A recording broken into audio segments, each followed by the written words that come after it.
Bring hope, love always. All right, I want us to say that together. Let's all get on the same page together. Ready? Here we go. Bring hope, love always. That's the series we're in right now. And we're in week 3 of this 6-week journey of what those words mean. I'm hoping that it's just not a series that it had a good title. And one time we talked about it, but I'm really hoping that as we walk through this as a church, and those of us who are in Christ, as we walk through this in our Christian walk, that we will really deeply understand what this hope is and how we can love in all circumstances and love always. And so if you're joining us, maybe you haven't been around for a while, we're glad you are here with us. If it's your first time with us, don't worry. You can go back and watch other messages anytime online if you want to get caught back up on the things we've been talking about. But this is where it all starts for us. The beginning of the summer, we started learning as a church what we were going to do to make a difference for the world. We did this series called For the World, and really what we're doing to make a global impact for the gospel, for Jesus. And we're doing that. We started doing that. That's awesome. Way to go, guys. And then we've been doing things as a church that I call local impact, meaning we're touching lives in our community. We're being active in serving and giving things away and mentoring students and all sorts of awesome stuff locally. But now we're going to this next level of not just global impact and local impact, but we're talking about personal impact. What does it look like for you and me to have a personal impact in the friendships, relationships, and the people that we're around every single day?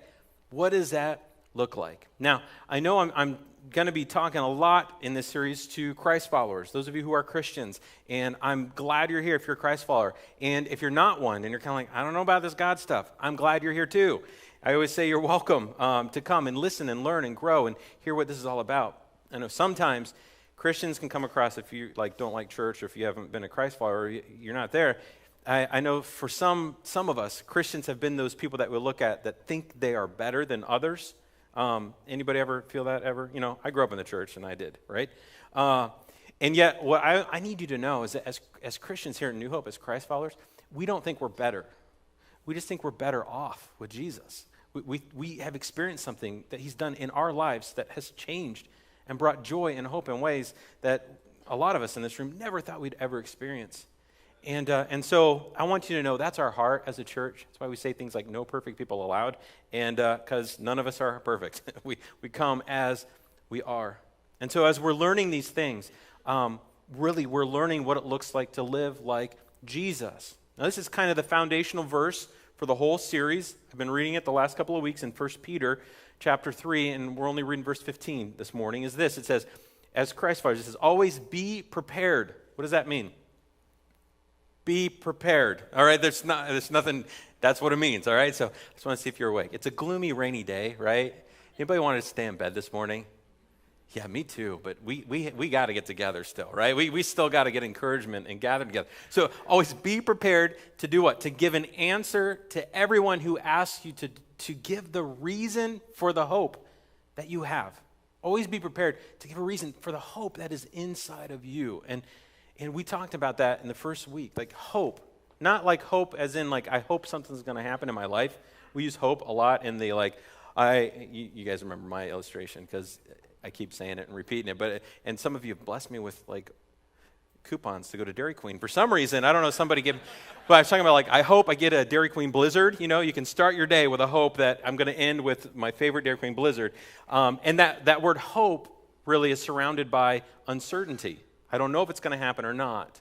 But when we use the word hope in Christ, it's not uncertainty, it is assurance. We know that his promises, he's always given, that he will always deliver. His promises are always yes and amen. That's what we learned. And so when we talk about the hope we have, it is such an awesome thing that we get to walk in Christ with, right? And so we're talking about what does it look like to bring hope to those that don't have hope. There's a lot of hopelessness in the world we live in today. Have you noticed? No, just me. I'm the only one that notices. Have you guys noticed there's some hopelessness? And it's okay. We can talk. It's an open conversation. Somewhat. I may shut you down if you start raising your hand. But we can have some give and take. Okay. So there's a lot of hopelessness that I see. And we have been given a source of the most powerful hope ever. And we're learning, what does it mean to bring that hope and to love always? And we're seeing how Jesus loved always, all the time. So let me start the conversation this morning like this. You guys have probably heard this phrase. Finish this sentence, okay? Birds of a feather flock together. You guys have heard that one, right? It's true. Birds of a feather flock together. What does that mean? People who are like me, I like being around those people, right? We like being around people who are like us. And that's point number one. So if you have sermon notes, you got sermon notes on your worship programs, you can always fill in the blank. I love putting fill in the blanks on there because for some of us it's a great place to draw flowers and dinosaurs and when I was a kid, it was always tanks shooting each other for some reason, but also to help us stay focused, right? But point number one is this: we like people who are like us, right? It's just natural. People who are doing the same kind of sports together. You know, it's college football season. We got any college football fans that like your Saturday's booked from now until whenever? I'm not one of those guys, so we're not going to hang out, I guess, right? Like on Saturdays, like it's not like. But if you know somebody who loves your team, you're going to be tweeting and texting and or in the same room together, throwing stuff at the TV when the bad calls me, right? Like birds of a feather flock together. We like people who like things like us, and we like hanging around those type of people because it feels good. It feels good to belong, and it's not just sports; it's anything. You know, it's when you go to work. We have a tendency in our workplaces to find people like us to feel comfortable with hanging out during our lunch break. Typically, it's like, who can I get along with? And so we find those people and then start to hang out with them or get to know them, build friendships, those kind of things. I grew up going to high school in the 90s. You got any children of the 90s in here, right? All right. And if you didn't, it's okay. It's okay. You're just not as cool, but it's okay. I know we have all sorts of generations at New Hope. I love that about our church. But like me growing up in high school, when you think about birds of a feather flocking together, I think high school is the worst, right? It starts in junior high when people are figuring out who the heck they are, because it's so awkward of a life stage of like junior hires. And you get to high school and you're kind of like, okay, I've kind of decided I'm going to hang with this crew, right? This crowd, the different subgroups of kids. I don't know if you guys had these. Anybody, as you were growing up, have the preps? You know what I'm talking about? They wore like the Hilfiger and they had like the nice shoes and the pop collar, that kind of thing. Like that was me in high school. No, I wasn't the prep. I didn't know what I was, to be honest with you. In high school, or you had the jocks, the ones that they're all about the game and all about the sin, and that's all they're talking about is, the jocks. And in my era, it was grunge. Anybody else have the grunge thing happening, right? Like, so it was like the baggy jeans and the graphic tee. You had the flannel tied around your waist for no reason because it's 85 degrees out, but you got to be cool and look grunge, You have the nerds or the emo, or I don't know what generation. Maybe for you it was the drifters or the rockers, the greasers, or the stoners. You could always tell them, right? You could tell the stoners a little more relaxed than everybody else, right? Like in the back of the classroom. So we have all these groups, and the thing is, all those groups would kind of like subdivide up, well, this is who I hang out with, and this is my crew, and really the bottom line in all of it is, I think in all of us, we have this really deep longing to just belong, right? Like we just want to be accepted with somebody, and some of us have been in those seasons where we hung around groups of friends just because we wanted accepted, but it really wasn't the right choice. Show me your friends and I'll show you your future. And some of us have gone down that path and then decided, these aren't the best friends. I'm going to go get a flannel and hang with the grunge guys for a while. Or what? I don't know what it was, And then you got these crazy anomalies of people that had this confidence in their identity, and they could hang out with anybody in any group in high school. And you're like, you always looked up to them, and they were kind of good looking, and you're kind of like, I hate you, right? Like there's just something inside of us because we wanted to be that confident. Maybe I shouldn't say I wanted to be that confident, right? But we grow up, and we think as we grow up, we grow out of that kind of stage. But honestly, in our minds, we don't a whole lot grow out of those things. We still like being around people who are like us. Whether it's, blue collar, white collar, I work in the office, I'm on the factory floor, or whether it's black or white or Asian or Mexican or fill in the blank, right? Or whether it's separated by socioeconomic stuff like, well, they're poor and we've got quite a bit of money, or there's all these barriers that we put up, these religious walls. They don't talk like I do or think like I do. And the thing that I see about Jesus in his day and age, in his time, he demolished every social wall that existed. He just knocked them down. And that's what we're going to learn today, is that for some of us in this room, we still actually have those social barriers, and we don't mean to, and it's not like we're being mean-hearted in some of those, right? It's just kind of like the natural thing. Birds of a feather flock together. And the good ones, the birds of a feather eat together. That's the best thing, right? Like, because that's where life happens, around food. So I'm wondering who we're flocking with and who are we eating with? Who are we spending our time with? And I want us to learn a little bit from Jesus on this, okay? So this is what we're going to do. We're going to look at two main passages this morning and look at this Jesus that just broke apart those social walls, those barriers that pushed against religion. It pushed against race. It pushed against the whole men dominant, women not superior. He pushed against male chauvinism and raised and elevated women in society. I'm telling you, Jesus broke all the societal rules. He still does it today. He still does it today. And so let's jump into the Bible, okay? I always say every week, bring your Bibles, right? Because we read them, we get into it. If you have a Bible, that's awesome. Open with me to the book of Matthew, chapter 9. It's the very first book of the New Testament. So Matthew, Mark, Luke, and John. Go to the middle, turn a little bit to the right, and you'll get there. And we're going to see in this scene in Matthew chapter 9 that Jesus is hanging around. He's hanging around his disciples, these guys that he's calling to walk with him and minister with. And then you have these religious guys, these Pharisees I always talk about, that are watching Jesus kind of from a distance and then engaging and then like kind of watching again from a distance. And in this scene, we're going to see that happen and see what Jesus does. How does he respond to the circumstances here, okay? So here we go, Matthew chapter 9, starting in verse 9. It says this, as Jesus went on from there, he was continuing on his journey, he saw a man called Matthew sitting in the tax collector's booth, and he said to him, follow me. And he got up and he followed him. That's a short, couple verses. It's like, wait a minute. Jesus, okay. A, you're going up to the tax collector. Now, I'm going to talk more about this in about Matthew in just a minute, but tax collectors, they're still not good today, right? Like we don't, and still that day was even worse, and I'll explain why in a minute, okay? So Jesus is hanging around with this guy, a tax collector, and Matthew he follows him, he goes. Then it happened that as Jesus was reclining at the table in the house, behold, many tax collectors and sinners came and were dining with Jesus and his disciples. So Jesus is doing what he does. He's hanging out, he's reclining at the table, having a conversation, and all these tax collectors and sinners are showing up to the house. That's a weird phrase. We don't say that today, right?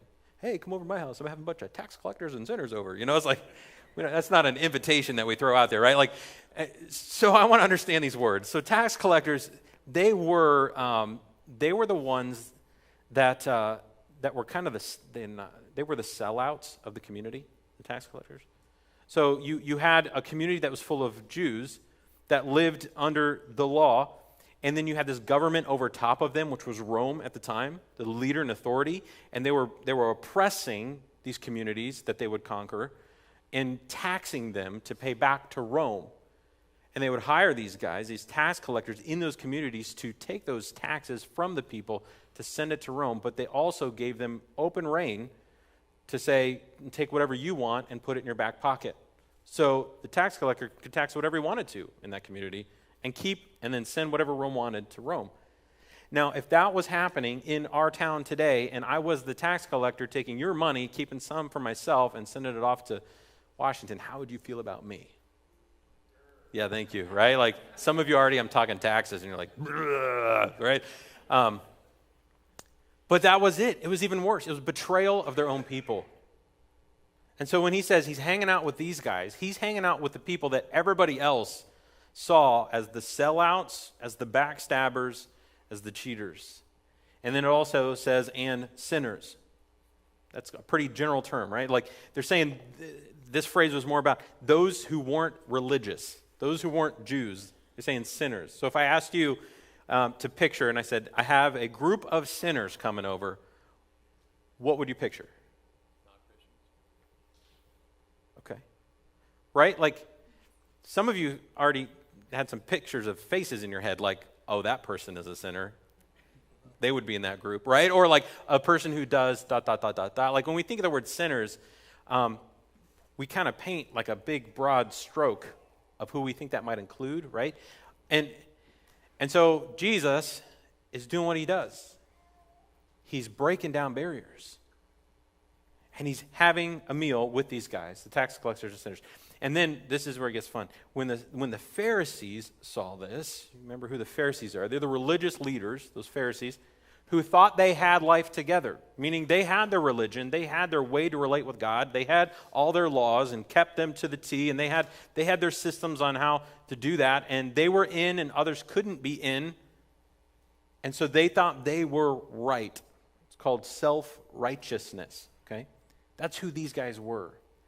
And they're watching Jesus from afar saying, this guy's a teacher. I mean, he's teaching, and we're like, whoa, that is a deep truth, and yet they're kind of like, but who is he hanging with?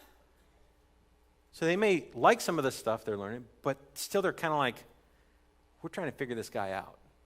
So the Pharisees show up, and they saw this, and they said to his disciples, Jesus, why is your teacher eating with the tax collector and the sinners, the tax collectors and sinners? This one,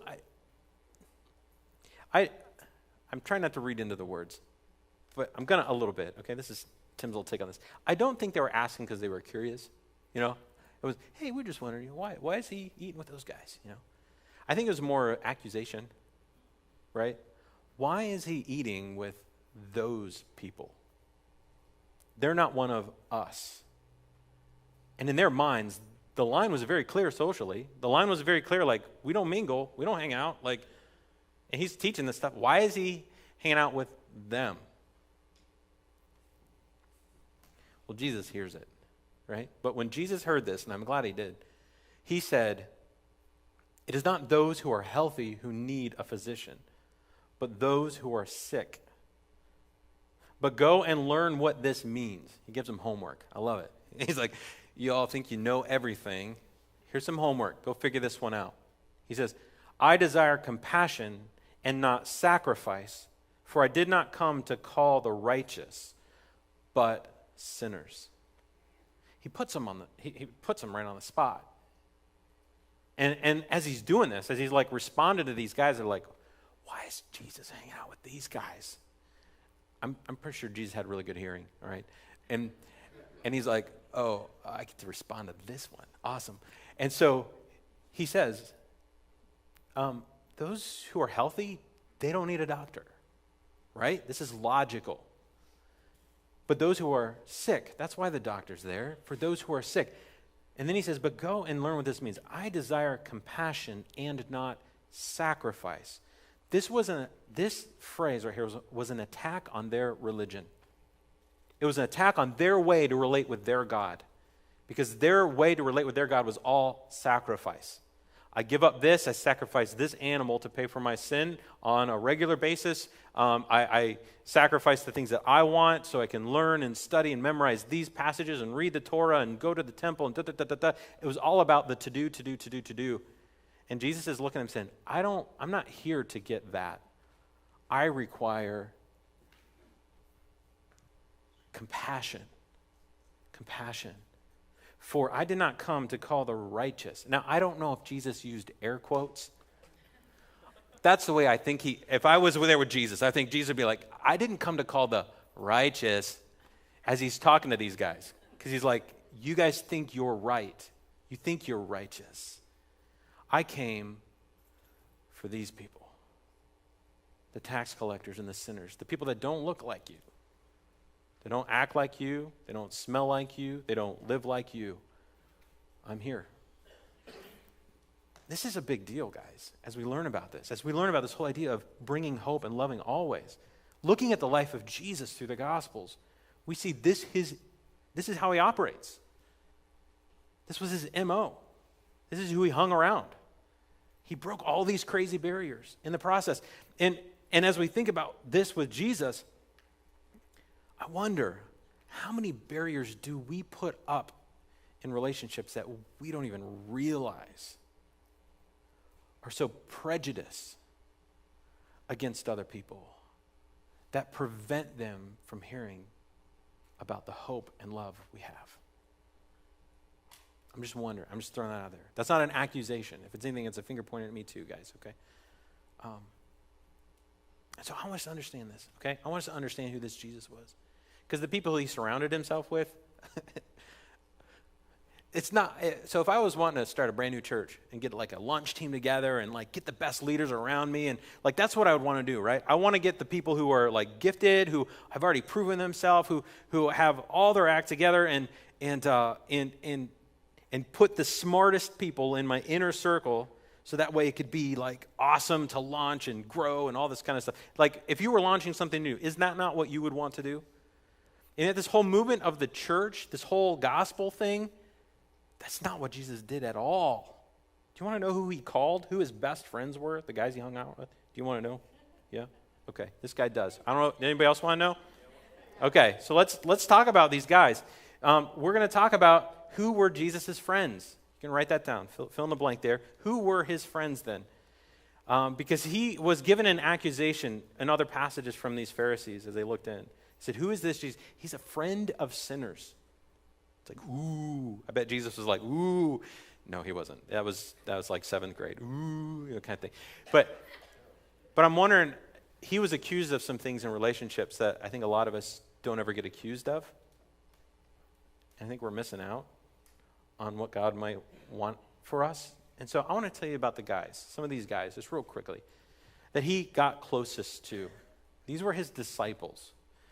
And as we talk about Jesus' friends, last week we talked about the message was go fish. And it's where Jesus called Simon Peter to come follow him. And if you missed that message, you can go back and watch that online anytime.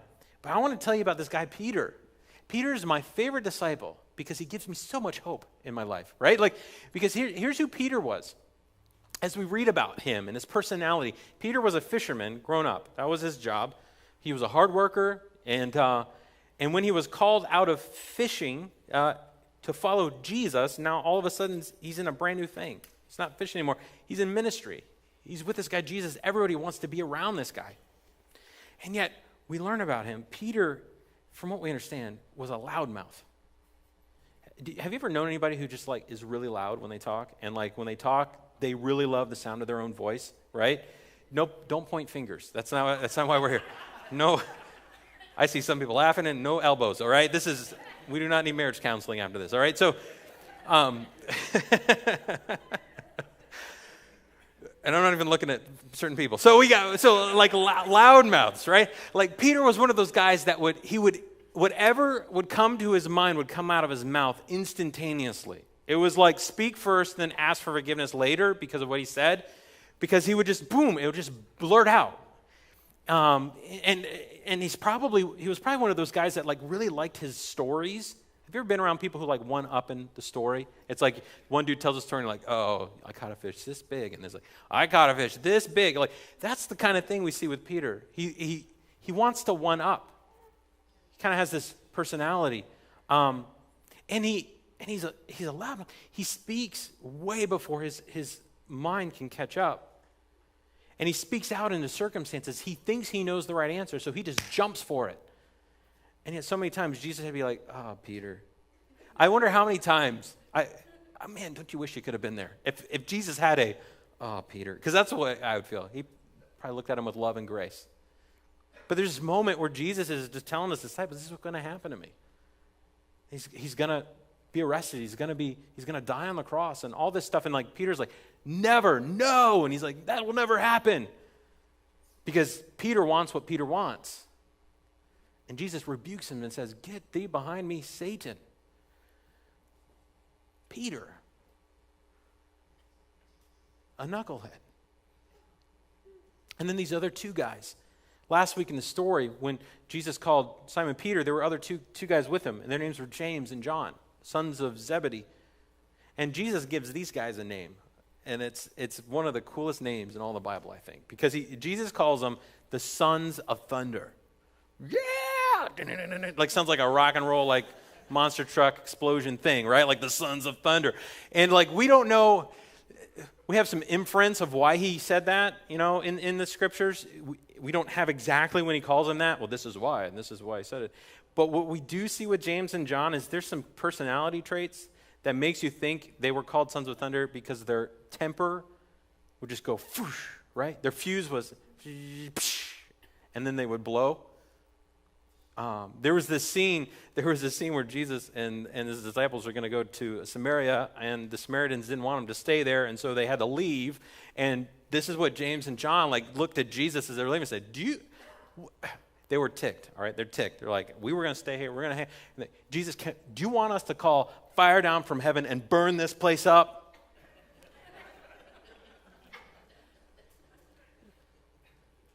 Sons of thunder. I think they were called that for a reason. I don't know if you know anybody who has a short fuse, has some anger problems. When they get passionate, they get loud. Again, no fingers, okay. But that was James and John. These three right here were Jesus' closest friends. These are the people he picked. We know that there were the 12 disciples, but then there was his inner three, Peter, James, and John. And they had conversations that the rest didn't get to have with Jesus. They got to sit closer to him when they ate together. It just fascinates me. Because I'm thinking about, I wouldn't have picked them for my team, right? And yet they're Jesus' all-star players. This guy Matthew that we just read about, right? The tax collector. The guy who ripped off his community. That they felt like he betrayed them and stole from them. Jesus went and picked Matthew and said, I know what they all think about you, but I know what I think about you. Follow me. And boom, he did right away. Despised by his community, and yet used by Jesus to do amazing things. Simon the Zealot is one of his followers, his disciples. Simon the Zealot. This is one of the few ones that he has, the Zealot. And scholars kind of debate, is that a description that he's just like a passionate guy? I don't think that's why that's there, because I think that he belonged to a group called the Zealots, who were religious fanatics in their day. These were Jews that were passionate about their Jewish culture, their religion, their God, and they felt like Rome politically was against them religiously, and they prayed and would fight and would even go to war against Rome to see the Messiah show up. That's how passionate and fanatic they were about what they believed. This group of zealots, they were like, let me describe it this way. They were kind of like a low-level mafia group that had religious beliefs that were so big that they were willing to fight and kill and hurt because of it. And we don't know if Simon did all those things, but we know that that is what the group of zealots did. They would actually take knives and hide them in the robes and go where there's a large crowd of people and where there were Roman soldiers, and they'd go up and they would stab the Roman soldier, pull their knife back, and then sneak back into the crowd and disappear. Jesus is like, I want one of those guys. I don't know if he's like, maybe I need some backup. Maybe that's what he needed, a security posse with him. But he calls this guy, Simon the Zealot, follow me. And he's one of Jesus' disciples. Have any of you ever heard of Judas Iscariot? Anybody heard of this guy, Judas? I'm pretty sure not a lot of you in this room, we're thinking about having kids, and I can't wait to name my kid Judas, right? It's usually not the number one pick of names. Because Judas, he was the one that actually took care of the finances for the group. He kept the money bag and made sure when they were in town, they had money to go to Burger King and grab lunch, he was that guy. They didn't have Burger King back then, but he made sure they had what they needed, and he would pay the taxes where they would go, and so he's like their bookkeeper and their money handler. And this guy, Judas, was full of greed. He was a thief. And that's who Jesus picked to carry the money bag. Now, I don't know if you know what happened in the end. It was Satan's tool of deception. Judas receiving money so that they knew where Jesus was so they could arrest him. And thus began the Passion Week, right? It began that whole process of Jesus leading to the cross. That was Judas. And yet, Jesus called him in.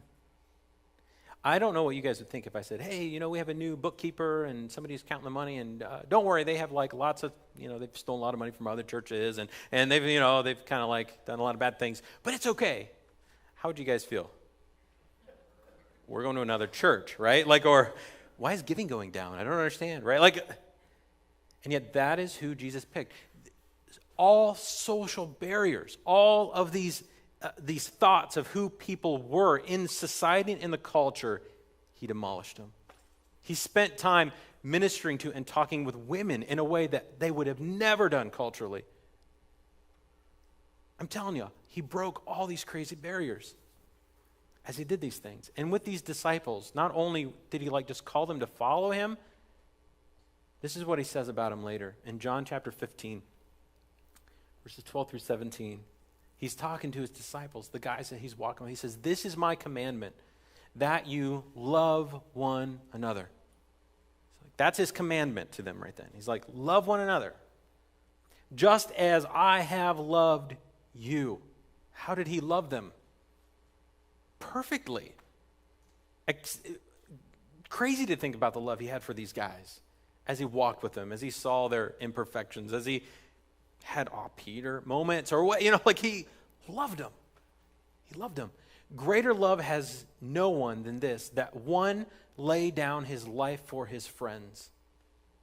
You are my friends if you do what I command you. What is he commanding them to do? Love. But there's this phrase in there that's so powerful. This group of guys, you are my friends.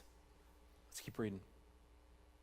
No longer do I call you slaves, for the slave does not know what his master is doing. But I have called you friends, for all things that I have heard from my Father, I have made known to you. You did not choose me, but I chose you and appointed you that you would go and bear fruit, and that your fruit would remain, so that whatever you ask of the Father in my name, he may give to you. This I command you, that you love one another. He repeats it again. What's this whole series called? Bring hope, love always. That's his command. And he has shown us how to do that when he walked with these knuckleheads, these disciples. He called them right where they were, how they were. And then he walked alongside as they grew and changed. But the thing is, I love about Jesus, he called them to grow and change, but I don't think they ever change a personality. He called them because of who they were, how they were wired, what they had already experienced. So often when people think about ministry, like serving God or serving in the church, they think that it's all about, and this is a phrase that I've heard so much, is that God calls the qualified, right? Those that have proven themselves, those that have it all together, those that know the Bible forward and backward, those that have served in all these low level and they've kind of worked their way up. God calls those people. And what I see in Scripture is quite the opposite. God calls the person and then he qualifies them. And he loves them the whole way through. And so I'm wondering if any of us in this room have not done what God called us to do because we never felt qualified. I'm telling you, you'll never get there. That means you'll never start. Peter, James, John, Matthew, Simon, these guys give me hope because I am just as messed up as they are. And yet God uses me. And God can use any of us. Jesus was the friend of sinners. The friend of sinners. Now, I wonder for us, as he called them friends, who do you call friends? Who are your friends? See, Jesus didn't come to this planet and then grow up and start his ministry and said, I'm going to start this church, and Simon, if you want to be part of it, you got to come on Sunday. And James and John, keep fishing, but when you're done fishing, go ahead and come to church, and you can hear me and what I'm teaching. And when you feel like you understand it enough, then you can plug in and we can start this thing, okay? That's not what he did. I think too often we think church is all about getting everybody out there to come in here. That's not what Jesus did. He took everybody he had with him and said, go there. Go, just as I have gone. He sends us to go, to reach the people around us.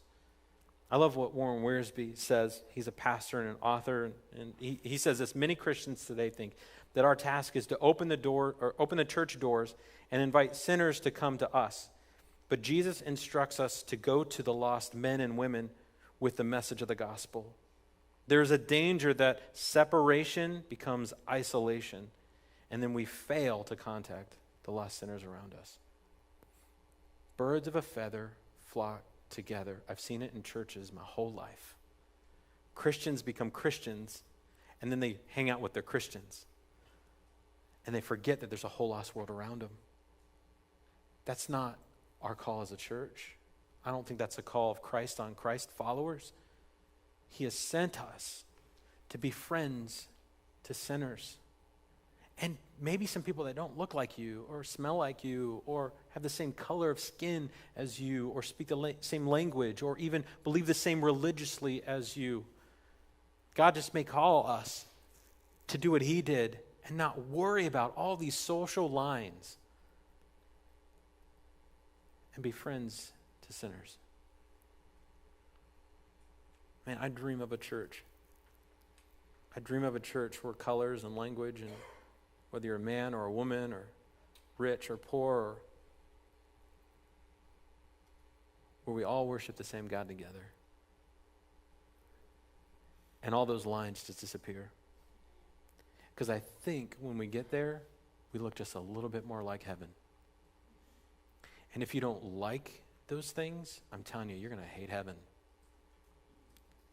Because it's full of a bunch of different colors, tongues, languages, men, women, murderers, and preachers. I'm telling you. So let me ask you this question. Who are your friends? Who are your friends? And I mean, we all have some. I'm hoping we all have some friends. If you don't have any friends, stick around a while. We'll help you find some friends here at New Hope, okay? We're a pretty friendly bunch around here. But who are your friends? Who do you flock with? You know, who do you eat with? Who do you spend time with? Do they all look like you, smell like you, live like you, like the things you like? If so, I'm not trying to make you feel guilty about that. There's something natural about that, okay? There's something that we get out of that. But if that's the only friends you have, I think that's where we get in trouble. Because when we get into huddles, what ends up happening, when we huddle together more and more and more, and we have people who are more like us more and more and more, we forget about the people outside of that circle. And so often, and I see this all the time, go to any junior high, high school, or office, we start talking about them as them, those people, right? Because this is us, but they are them. And I'm just thinking that God wants to keep us more like this. This is us, and we're here for you. Who are you? That's all I'm saying, okay?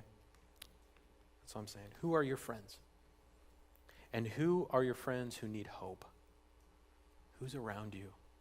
God, thank you for this challenge. Thank you for sending Jesus. God, we need Jesus. I mean, so often we get kind of lulled into life, and usually it's lulled into and drifting into a lesser life, not a greater one. It takes so much intentionality to walk with you, God, to experience the greater things, the good things, the God things, the things that set us free. And this morning, God, I pray that you would break anything in us that doesn't look like you. If there's a prejudice in our heart, God, that is directly against what you call us to do, God, just break that thing in us. Maybe for some of us, it's just open our eyes to see things new, to see people in a new light, to see how you love always, and that we get to be an expression of that love to everybody we get to be around. God, challenge our hearts right now, God, as we just take a time to listen and be still. Holy Spirit, please speak in this time. I just have a couple of questions, guys. One of them is a pretty challenging one, and when I ask it, you need to understand I'm pointing right at myself, okay? Are you more worried about your appearance than someone else's salvation? That's a hard question. Am I more worried about my appearance, what other people might see or look, than I am worried about somebody else's salvation? That's not an accusation, just a question, okay?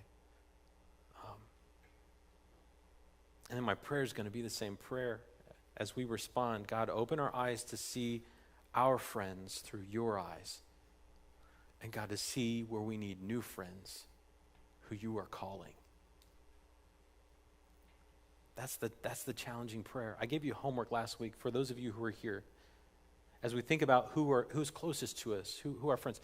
So what I want you to do again this week, if you haven't done this and done your homework, it's okay. I'm giving you an extra week, okay? I want you to pull out your phone sometime today. And I want you to just scroll through the people that you text a message. And look at the names.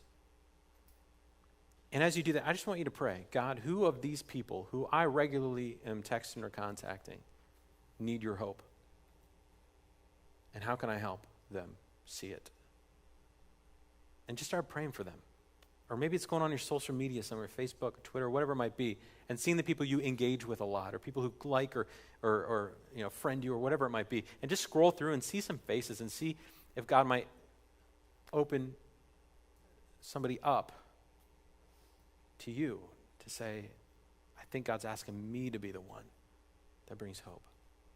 As we do that, let God maybe tear apart some of our own uncomfort, our discomfort, so that we can move into it, okay? And start building these relationships.